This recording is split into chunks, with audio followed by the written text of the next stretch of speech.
They called me the family disappointment, the one who never amounted to anything, but that day when the helicopter landed at my sister's wedding and the pilot stepped out, looked directly at me, and said, "Madam General, the Empire awaits," everything changed. The autumn air was crisp against my face as I stood in the corner of the reception tent, watching my relatives dance and celebrate,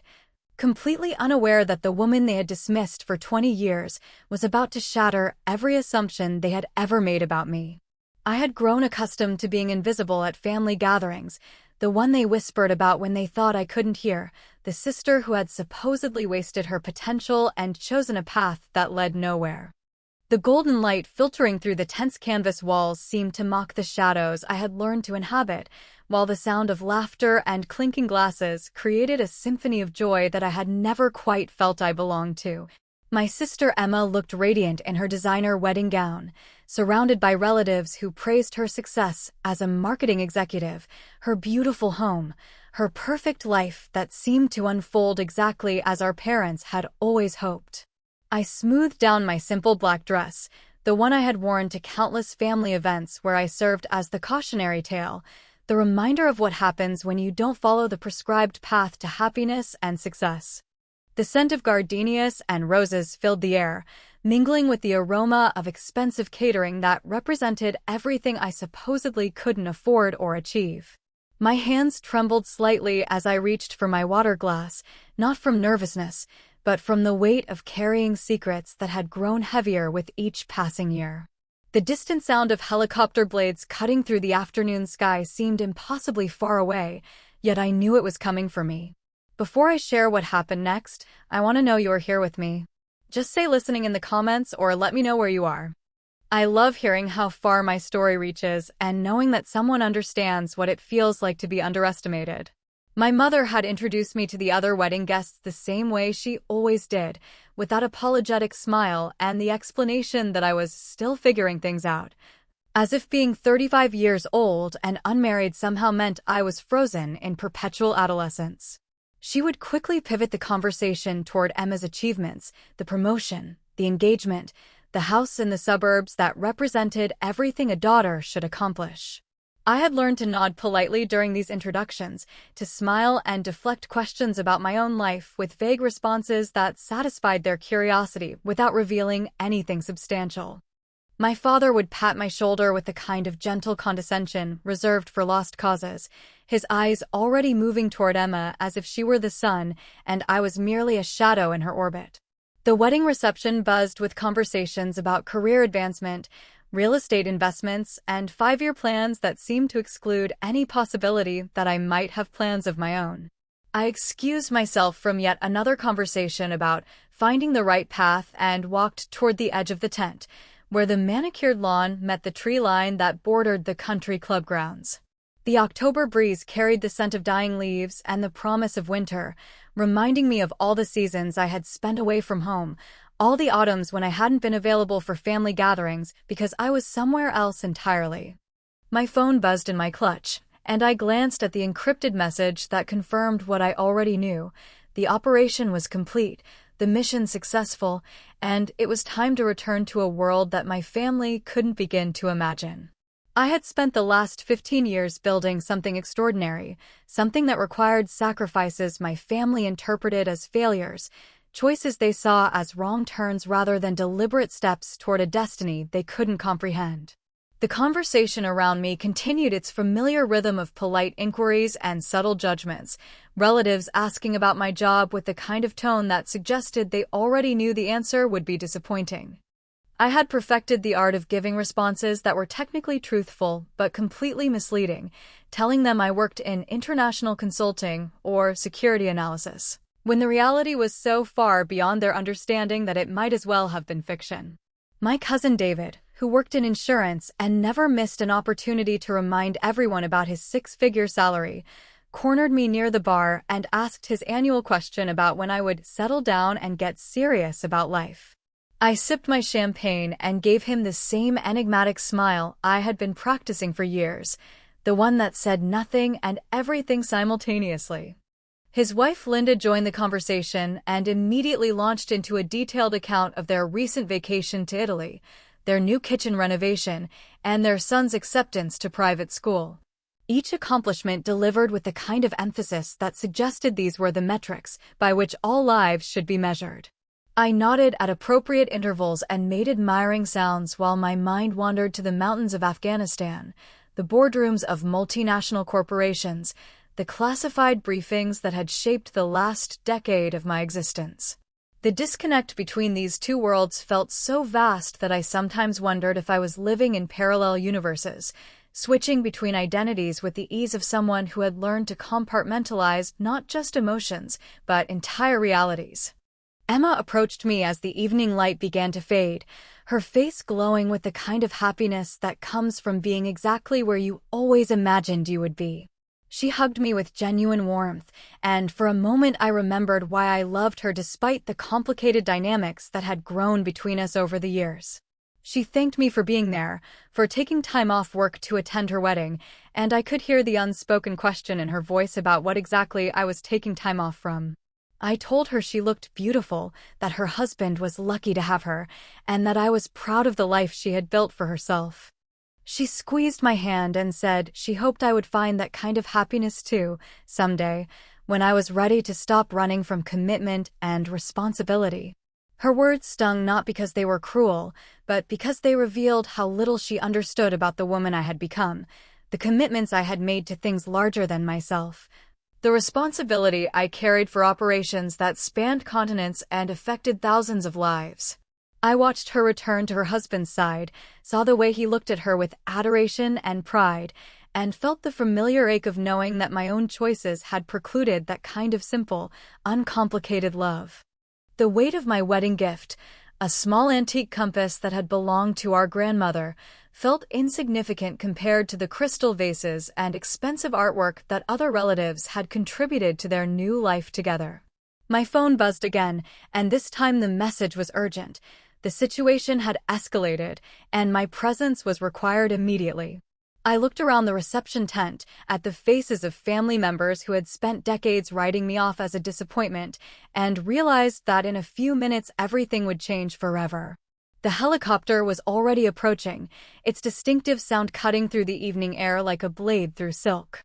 I had known this moment would come eventually, had prepared for it in countless briefings and strategic planning sessions, but standing there in my simple black dress surrounded by people who thought they knew me, I felt the full weight of the revelation that was about to unfold. My mother was dancing with my father to their wedding song, the same tune they had danced to at their own wedding 37 years ago, lost in a moment of romantic nostalgia that would be shattered in minutes.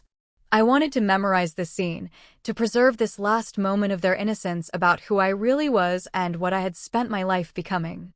The sound of the helicopter grew louder, and I saw the first guests beginning to look up at the sky with curiosity and mild concern, wondering if the aircraft was simply passing overhead or if it had some connection to the celebration below. I smoothed my dress one final time and checked my reflection in the mirror behind the bar, noting how the woman looking back at me seemed to belong to two different worlds simultaneously. The face was familiar, the same features that had disappointed my parents and confused my siblings, but there was something in the eyes that spoke of experiences and knowledge that couldn't be explained in polite conversation.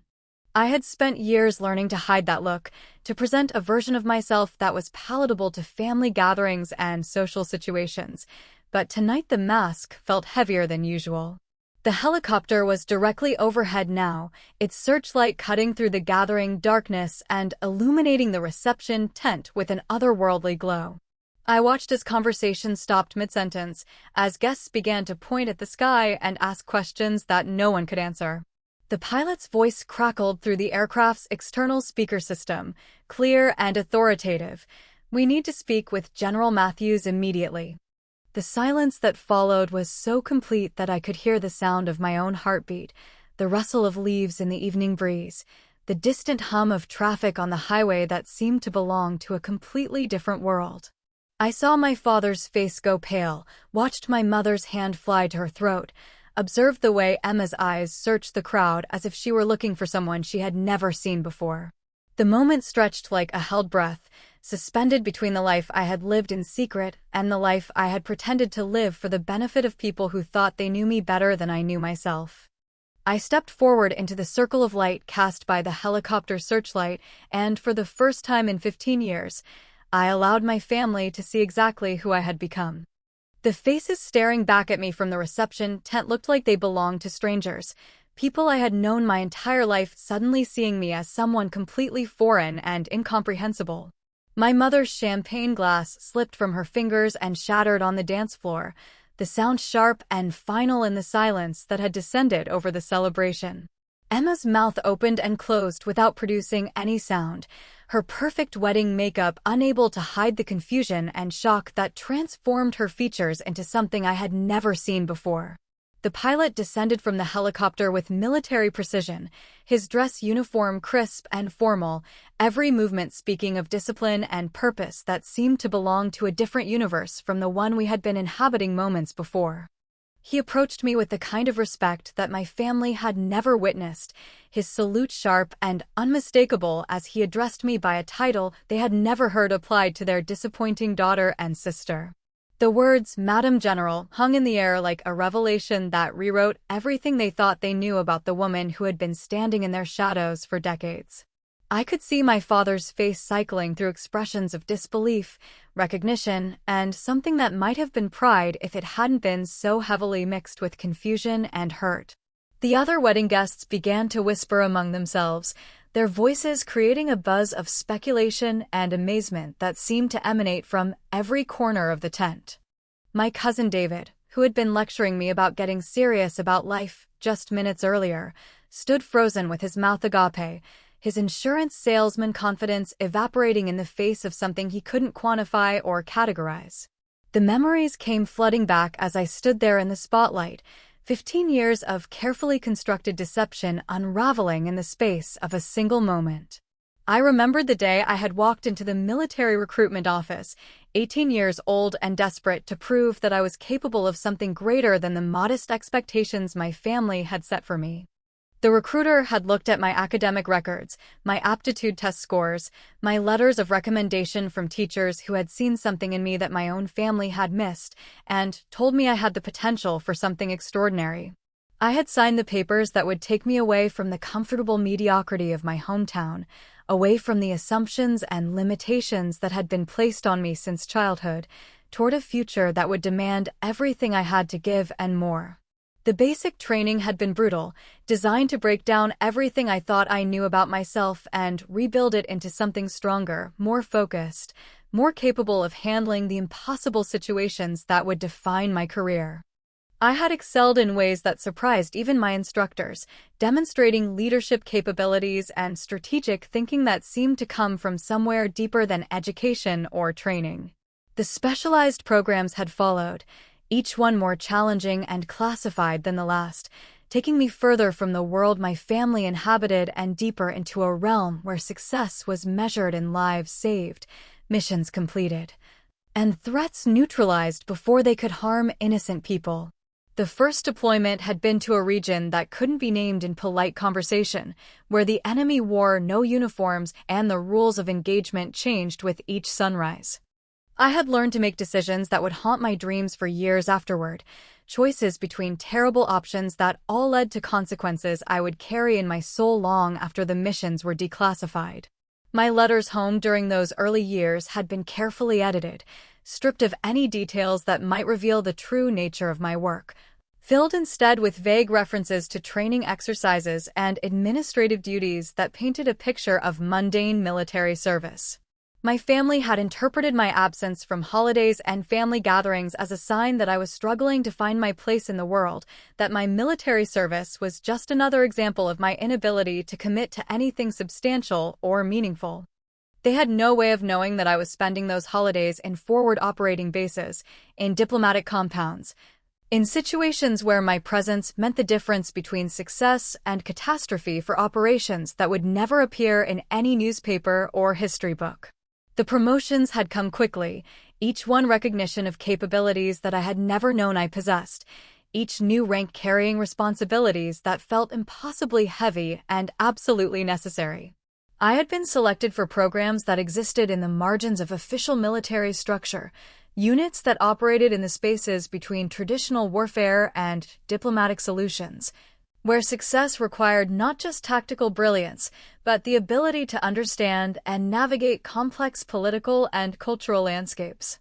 The phone calls home had become increasingly difficult as my responsibilities grew and my ability to share the truth about my life diminished. My mother would ask about my day, and I would tell her about paperwork and meetings while my mind was still processing intelligence briefings about threats that could destabilize entire regions. Emma would complain about her marketing campaigns and office politics, while I mentally reviewed casualty reports and strategic assessments that painted pictures of human suffering on scales she couldn't imagine. My father would offer advice about career advancement and finding a good man to settle down with, never knowing that I had already advanced beyond anything he could conceptualize and that my relationships were casualty of a lifestyle that demanded secrecy and sacrifice. The gap between who they thought I was and who I had become widened with each conversation, each family gathering where I played the role of the lost daughter while carrying the weight of decisions that affected national security and international relations. I had learned to compartmentalize not just information but emotions, to separate the part of myself that loved my family from the part that served something larger than personal happiness or conventional success. The training had taught me to survive in hostile environments, but no amount of preparation had equipped me for the peculiar torture of being misunderstood by the people who were supposed to know me best. The commendations had accumulated in a safe deposit box that my family didn't know existed, awards and recognitions from governments and organizations that couldn't be publicly acknowledged. I had shaken hands with presidents and prime ministers, briefed senators and cabinet members, coordinated with intelligence agencies from allied nations, all while my family wondered why I couldn't seem to find a steady job or a suitable husband. The irony was so profound that it sometimes felt like a cruel joke, being responsible for operations that protected millions of people while being viewed as someone who couldn't manage her own life.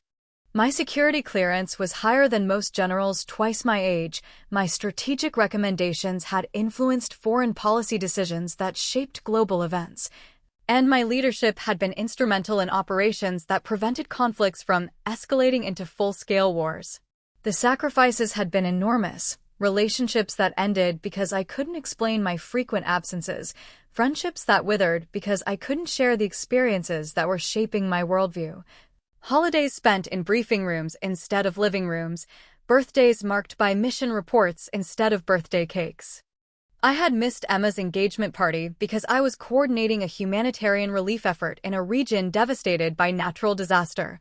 had skipped my parents' anniversary celebration because I was testifying before a classified congressional committee about emerging security threats. Each absence had been noted and cataloged by my family as further evidence of my inability to prioritize properly, to understand what really mattered in life. The helicopter pilot cleared his throat respectfully, reminding me that urgent matters required my immediate attention,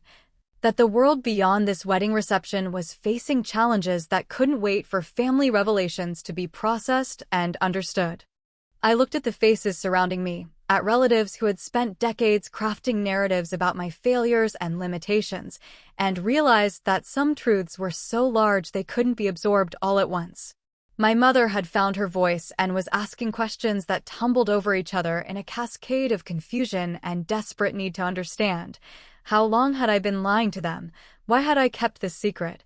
What did it mean that their daughter was apparently someone they had never known at all? Emma was crying now, her perfect wedding makeup streaking down her cheeks as she processed the reality that the sister she had pitied and worried about for years was actually living a life of service and accomplishment that dwarfed anything she had achieved in her marketing career. My father was staring at me with an expression I had never seen before, something between pride and grief, as if he was mourning the daughter he thought he had lost while simultaneously celebrating the woman she had actually become. The other wedding guests were beginning to whisper more loudly, their conversations filled with speculation and amazement as they tried to reconcile the woman they had dismissed with the military officer who commanded such obvious respect and urgency. The classified nature of my work meant that I couldn't answer most of their questions, couldn't explain the specifics of what I did or why it mattered, couldn't provide the kind of detailed justification that might help them understand the choices I had made. I could see the frustration in their faces, the need to comprehend how someone they had written off as a failure could suddenly be revealed as someone whose work was apparently so important that helicopters interrupted weddings to retrieve her. The pilot was checking his watch, his posture conveying the urgency of whatever situation required my immediate attention, and I realized that this moment of revelation would have to be enough, that the full explanation would have to wait for a time when national security wasn't hanging in the balance. I approached my parents first, seeing my mother's tears and my father's bewildered expression, and tried to find words that could bridge the gap between 15 years of deception and the truth that was too large and complex to be easily explained. I told them that I loved them, that everything I had done was in service of values they had taught me, that my absence from their lives had been a sacrifice required by responsibilities they couldn't fully understand. Emma hugged me with a desperation that spoke of years of worry and guilt, of wondering if she had failed as a sister, if she should have tried harder to understand what I was going through during all those years when I seemed to be drifting without direction or purpose. The helicopter's engines were spinning up, the sound cutting through the evening air with mechanical urgency that reminded everyone present that this revelation was taking place in the middle of something larger and more pressing than family dynamics. I could see the questions in their eyes, the need to know where I was going, what crisis required my immediate attention, whether I would be safe, whether they would see me again, whether this moment of truth would be followed by another long absence filled with silence and carefully edited communications. The pilot handed me a secured briefing folder, its contents hidden behind classifications that represented the boundary between the world my family inhabited and the one where I had built my real life. I scanned the first page quickly, my expression shifting into the professional mask I had learned to wear when reviewing intelligence that painted pictures of global instability and emerging threats. The situation was indeed urgent, requiring immediate deployment to a region where my specific expertise and established relationships would be crucial to preventing a humanitarian crisis from escalating into an international conflict. I closed the folder and looked back at my family, seeing their faces illuminated by the helicopter's lights, understanding that this moment marked a fundamental shift in our relationships that could never be undone or reversed. My sister's wedding dress seemed to glow in the artificial light, a symbol of the normal, predictable life that I had chosen to leave behind in favor of something more demanding and less comprehensible. I kissed her cheek and whispered that I was proud of her, that her happiness mattered to me more than she knew, that I hoped she would understand someday that my choices had been motivated by love rather than indifference. I shook hands with my father, seeing recognition dawning in his eyes as he began to connect dots between my long absences and news reports about international crises that had been resolved through diplomatic and military intervention. My mother hugged me with the fierce intensity of someone who was simultaneously proud and terrified, who understood that her daughter was about to disappear again into a world where danger and duty intersected in ways that kept her awake at night with worry. The other wedding guests watched in fascination as I walked toward the helicopter, their conversations creating a buzz of speculation about what they had just witnessed. What it meant that the woman they had all dismissed as a failure was apparently someone whose work was so crucial that it interrupted family celebrations with urgent summons to duty. I paused at the edge of the helicopter's landing zone, looking back at the reception tent where my family stood frozen in tableau of shock and recognition, and realized that 15 years of secrecy were ending in a moment that would change everything between us forever. The helicopter lifted off into the darkening sky, and I watched through the window as the reception tent grew smaller below us, the golden lights becoming tiny points of warmth in the vast darkness of the countryside. The pilot handed me a headset and briefed me on the situation that had triggered this emergency extraction. His voice professional and clipped as he outlined the crisis that required my immediate attention in a region where diplomatic tensions were escalating toward the kind of conflict that could destabilize an entire continent. I absorbed the information with a focused intensity that had become second nature after years of processing intelligence briefings that painted pictures of global instability and emerging threats. The mission would require everything I had learned about negotiation, cultural sensitivity, and strategic thinking, demanding the kind of expertise that had taken decades to develop and could not be easily replaced or replicated. As we flew toward the military base where a transport plane waited to carry me to the crisis zone, I found myself thinking about the faces I had left behind, the expressions of shock and recognition that had replaced years of disappointment and condescension. The weight of their sudden understanding felt heavier than any classified briefing or strategic assessment, more complex than any international crisis I had been called upon to resolve. I had spent 15 years protecting them from the truth about my life, and now that protection was gone, leaving them to grapple with the reality that the daughter and sister they had written off as a failure was actually someone whose work influenced global events and protected millions of lives. The transport plane was waiting with engines running, its crew briefed and ready for immediate departure to a destination that would not appear on any commercial flight schedule. I changed into my dress uniform during the flight, the familiar weight of the insignia and decorations serving as a reminder of the responsibilities and achievements that my family had never known existed.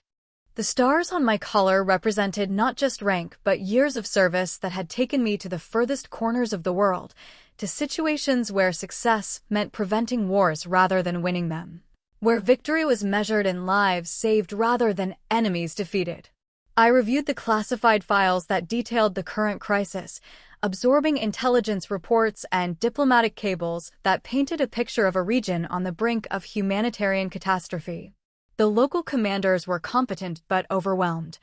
facing challenges that required not just military expertise, but the kind of cultural understanding and diplomatic finesse that came from years of working in complex international environments. My role would be to coordinate between multiple agencies and governments, to find solutions that satisfied competing interests while preventing civilian casualties and maintaining regional stability. The mission briefing reminded me why I had chosen this path, why I had sacrificed personal relationships and family understanding in service of something larger than individual happiness or conventional success. The landing was smooth despite the challenging terrain, and I was met by a team of officers who briefed me on the latest developments as we traveled to the command center. The situation had deteriorated since my initial briefing, with new intelligence suggesting that the window for diplomatic resolution was closing rapidly. I immersed myself in the work with the focused intensity that had characterized my entire career, coordinating with intelligence analysts, diplomatic attaches,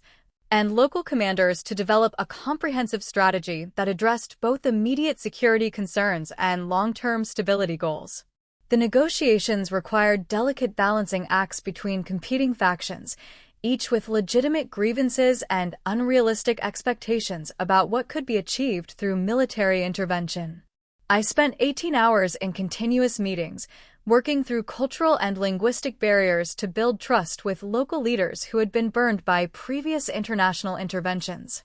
The breakthrough came when I was able to leverage relationships I had built during previous deployments, connections that allowed me to serve as a credible intermediary between groups that had been locked in escalating conflict. The agreement we reached was not perfect, but it created space for humanitarian relief efforts and established frameworks for ongoing dialogue that could prevent the crisis from recurring. The successful resolution of the crisis earned recognition from the highest levels of government, commendations that would join the others in my security deposit box,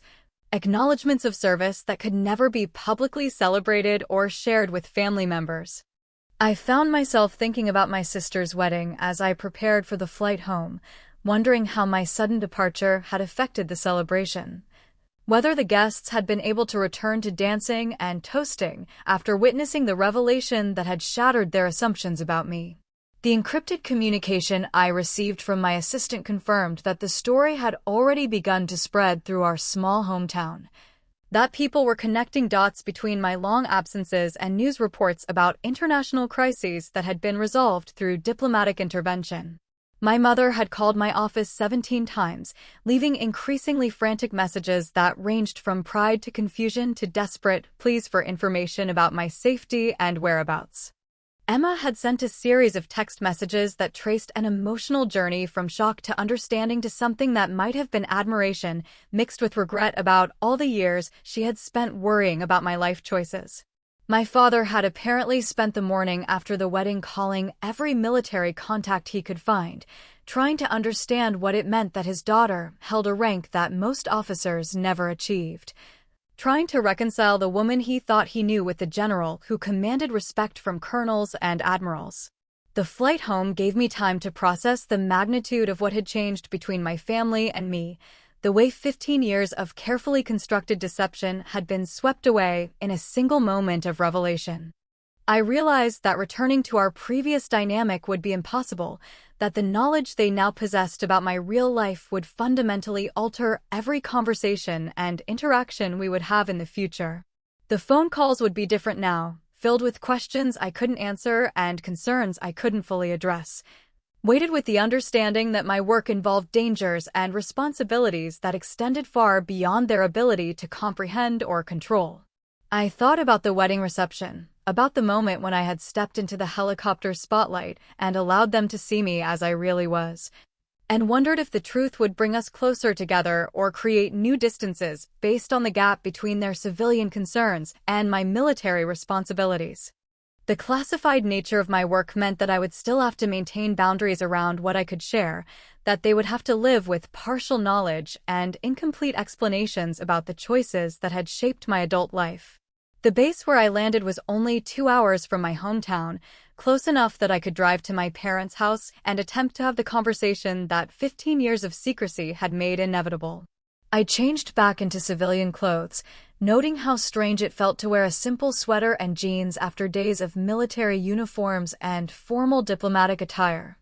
The drive through familiar countryside felt surreal, as if I was traveling between two different worlds that had suddenly collided and merged in ways that would never be entirely comfortable or comprehensible. I had rehearsed this conversation countless times over the years, imagining how I would explain my choices if the truth ever came to light. But none of my preparations had accounted for the emotional complexity of facing family members who had spent decades creating narratives about my failures and limitations. The small town looked exactly as I had left it, tree-lined streets and familiar landmarks that belonged to a version of myself that had ceased to exist the day I walked into that military recruitment office. But the knowledge that everyone now knew about my real identity made even the most familiar sights feel foreign and charged with new meaning. My parents were waiting on the front porch when I pulled into the driveway, their faces showing the strain of 3 days spent processing information that challenged everything they thought they knew about their daughter. My mother rushed down the steps and embraced me with the desperate intensity of someone who had been imagining worst-case scenarios about my safety and well-being. My father approached more cautiously, his expression cycling through pride, hurt, and confusion as he struggled to reconcile the woman standing before him with the daughter he had been worrying about for 15 years. Emma's car was already in the driveway, and I could see her watching from the living room window, her presence a reminder that this conversation would have to address not just parental concerns, but sibling relationships that had been built on fundamentally false assumptions about who I was and what my life entailed. The afternoon sun cast long shadows across the yard where I had played as a child, where I had made the decision to leave behind the comfortable predictability of small-town life in favor of something more challenging and meaningful. The conversation that followed was unlike anything we had ever attempted as a family, a careful negotiation between my need to maintain operational security and their need to understand the choices that had shaped my adult life.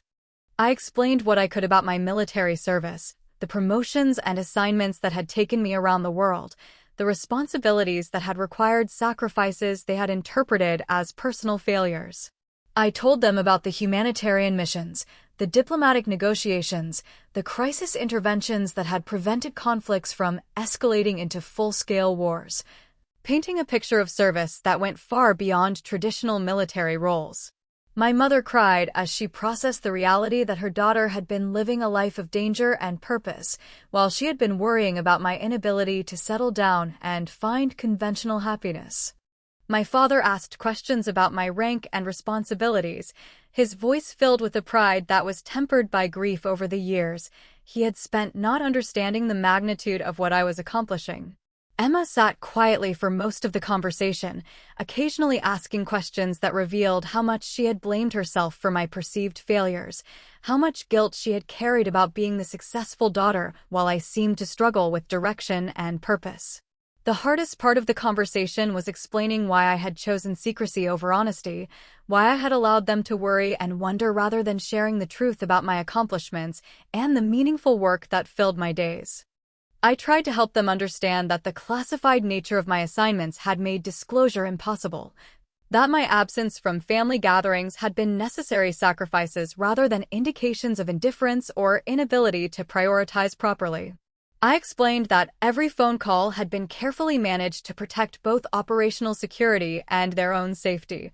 that my vague answers about work and travel had been designed to keep them safe from knowledge that could have made them targets for people who opposed the missions I was undertaking. The conversation stretched into the evening, filled with tears and revelations, with moments of connection that felt deeper than anything we had shared in years, alternating with periods of processing that required silence and time to absorb the magnitude of what had been revealed. I could see them struggling to reconcile their memories of family gatherings where I seemed lost and directionless with the reality that I had been living a life of service and accomplishment that exceeded their highest expectations. The days that followed were filled with adjustments and recalibrations, with phone calls from relatives who had heard about the wedding incident and needed their own explanations and reassurances. Emma postponed her honeymoon to spend time processing the revelation, her new husband proving remarkably understanding about the family crisis that had emerged from their wedding celebration. My parents began to see news reports about international conflicts differently, wondering if their daughter had been involved in the diplomatic solutions that prevented escalation, if her unexplained absences had coincided with global events that had been resolved through military and diplomatic intervention. The respect I saw in their eyes felt unfamiliar and sometimes uncomfortable, a dramatic shift from the gentle condescension that had characterized their interactions with me for so many years. I found myself missing the simplicity of being underestimated, the way anonymity had protected me from the burden of living up to expectations that matched the reality of my responsibilities and achievements. The adjustment period was not without challenges, as my family struggled to understand the ongoing demands of my work and the security requirements that would continue to limit how much I could share about my daily life. They had to learn to live with partial knowledge, to accept that my phone calls would still be carefully managed, that my travel schedule would remain unpredictable and often unexplained. The difference was that now they understood that my absences represented service rather than failure, that my silence was protection rather than indifference, that my choices had been motivated by commitment to something larger than personal happiness or conventional success. Emma and I developed a new relationship based on mutual respect rather than her worry about my life choices, and she began to understand that my lack of traditional milestones like marriage and children reflected the demands of my career rather than personal inadequacy or fear of commitment. My parents learned to take pride in my service, while accepting that they would never fully understand the scope of my responsibilities or the nature of the challenges I faced in my work. The town gradually adjusted to the knowledge that one of their own had been living a life of international significance, that the woman they had dismissed as a failure was actually someone whose work influenced global events and protected countless lives. The story became part of local folklore, told and retold with embellishments that transformed my helicopter extraction into legend, my service into something both more and less than the reality of daily briefings and strategic assessments. I learned to navigate the new dynamic with grace, accepting recognition while maintaining the operational security that remained essential to my effectiveness. The relationships with my family deepened in ways that 15 years of secrecy had prevented, built on truth rather than carefully constructed deception, founded on understanding rather than assumptions and judgments. I realized that the revelation had not just changed how they saw me, but had changed how I saw myself,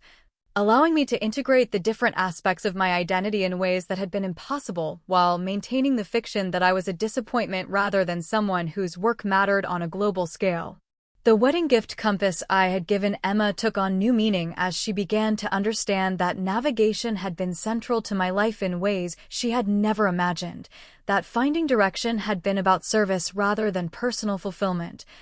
about commitment to principles rather than conventional success.